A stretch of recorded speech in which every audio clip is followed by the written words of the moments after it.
Voy a presentar entonces al segundo de los invitados de hoy, Carlos Alberto Castillo. Carlos Alberto Castillo es profesor de Cultura y Tradición en la carrera de Comunicación Social de la Universidad del Norte Santo Tomás de Aquino. Es profesor de Historia de las Instituciones y del Pensamiento Político en la carrera de Abogacía de la Universidad del Norte Santo Tomás de Aquino.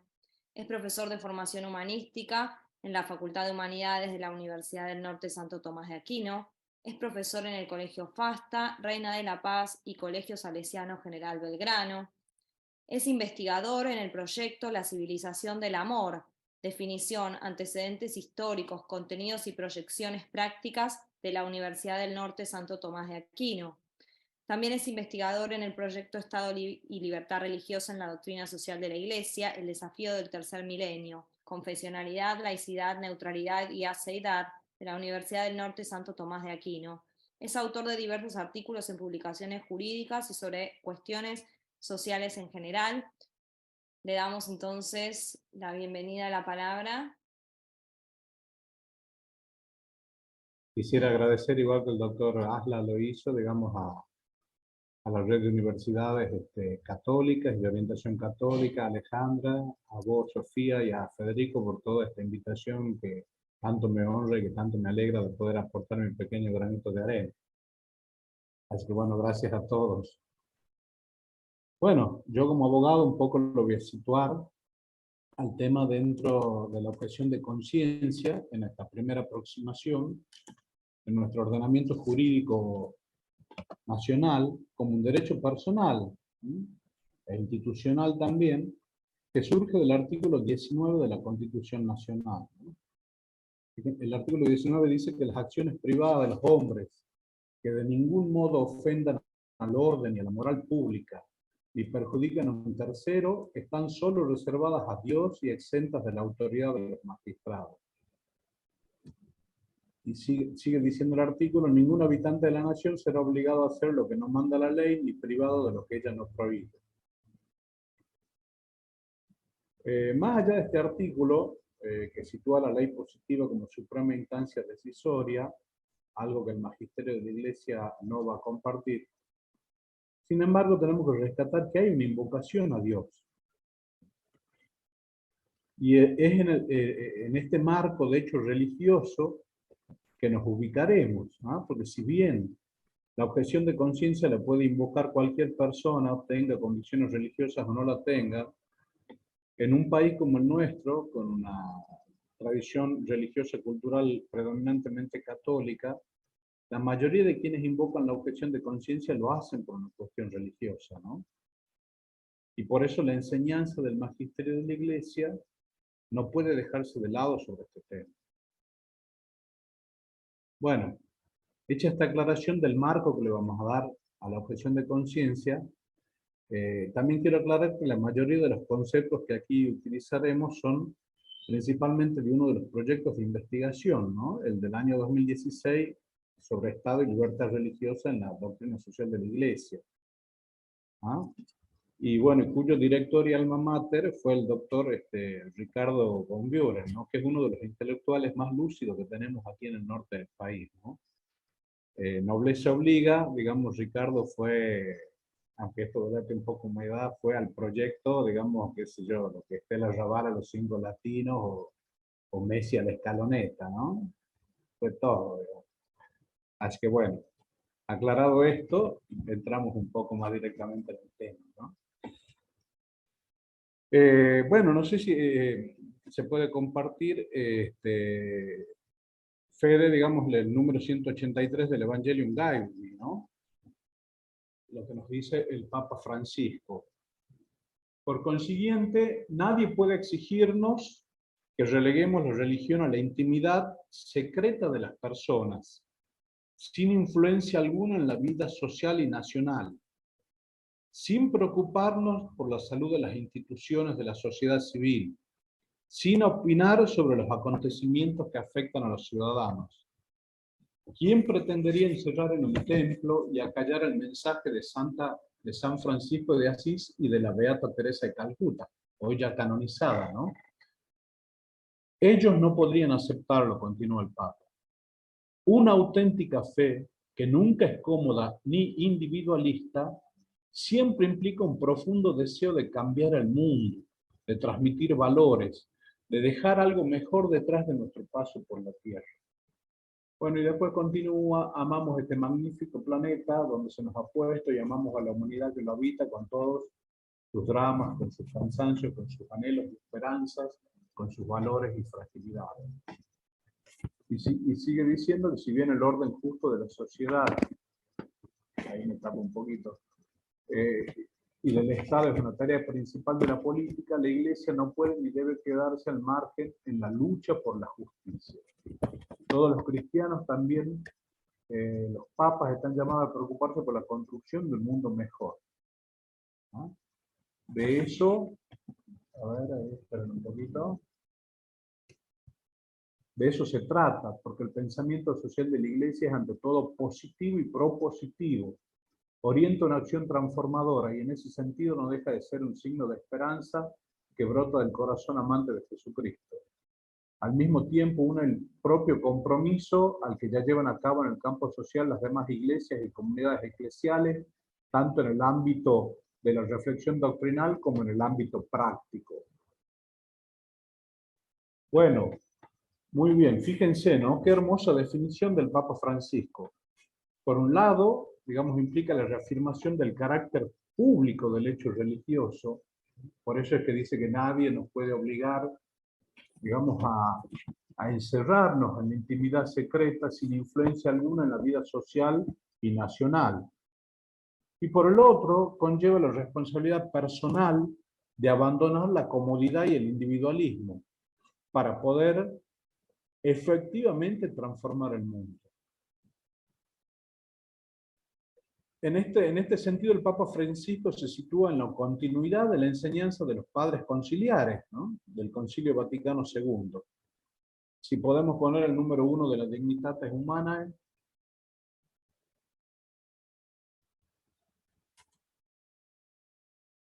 dice lo siguiente, ¿no? Como la libertad religiosa que los hombres exigen para el cumplimiento de su obligación de rendir culto a Dios se refiere a la inmunidad a coacción en la sociedad civil, deja integrar la doctrina tradicional católica acerca del deber moral de los hombres y de las sociedades para con la verdadera religión y la única Iglesia de Cristo. Muy bien. Fíjense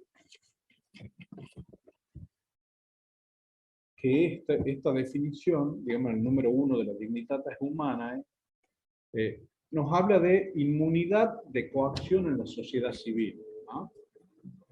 Cuestión harto debatida y denunciada, porque precisamente lo que nosotros estamos viviendo en estos tiempos es este momento dramático en el cual nuestras antiguas sociedades cristianas, nuestros antiguos pueblos cristianos religiosos, experimentan desde hace ya muchos años un proceso de fragmentación en lo religioso y que hoy en día asiste a un espectáculo que es no solo el desmontamiento de las antiguas repúblicas cristianas o estructuras sociales cristianas, sino, digamos, ya el desmontamiento de un orden social natural.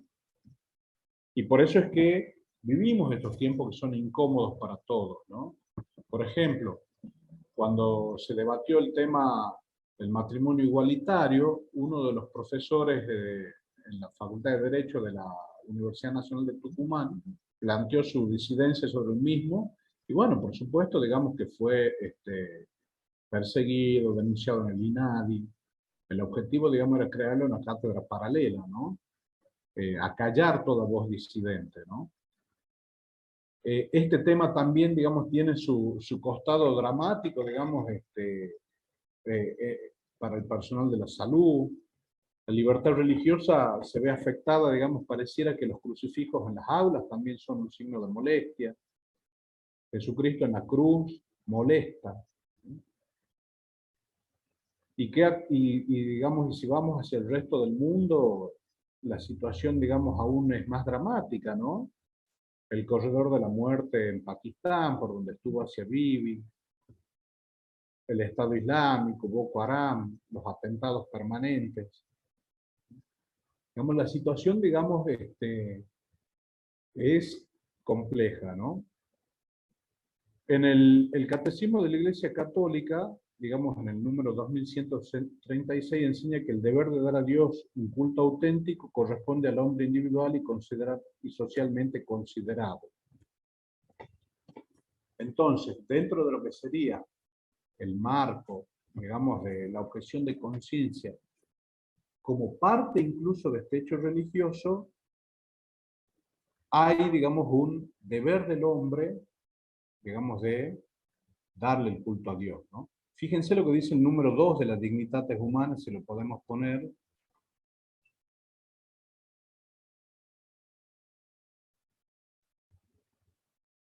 Este Concilio Vaticano declara que la persona humana tiene derecho a la libertad religiosa.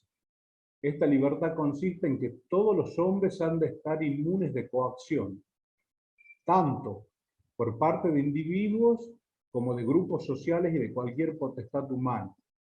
Y esto de tal manera que en materia religiosa ni se obliga a nadie a obrar contra su conciencia, ni se le impida que actúe conforme a ella en privado y en público, solo o asociado con otros, dentro de los límites debidos.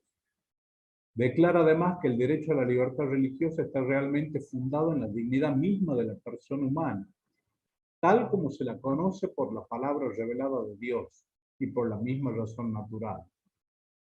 Este derecho de la persona humana a la libertad religiosa ha de ser reconocido en el ordenamiento jurídico de la sociedad, de tal manera que llegue a convertirse en un derecho civil. Todos los hombres, conforme a su dignidad por ser personas, es decir, dotados de razón y de voluntad libre, y enriquecidos por tanto con una responsabilidad personal, están impulsados por su misma naturaleza y están obligados además moralmente a buscar la verdad, sobre todo la que se refiere a la religión. Están obligados a sí mismos a aceptar la verdad conocida y a disponer toda su vida según sus exigencias. Pero los hombres no pueden satisfacer esta obligación de forma adecuada a su propia naturaleza si no gozan de libertad psicológica al mismo tiempo que de inmunidad de coacción externa. Por consiguiente, el derecho a la libertad religiosa no se funda en la disposición subjetiva de la persona, sino en su misma naturaleza, por lo cual el derecho a esta inmunidad permanece también en aquellos que no cumplen la obligación de buscar la verdad y de adherirse a ella, y su ejercicio, con tal de que se guarde el justo orden público, no puede ser impedido. Bueno, fíjense, ¿no?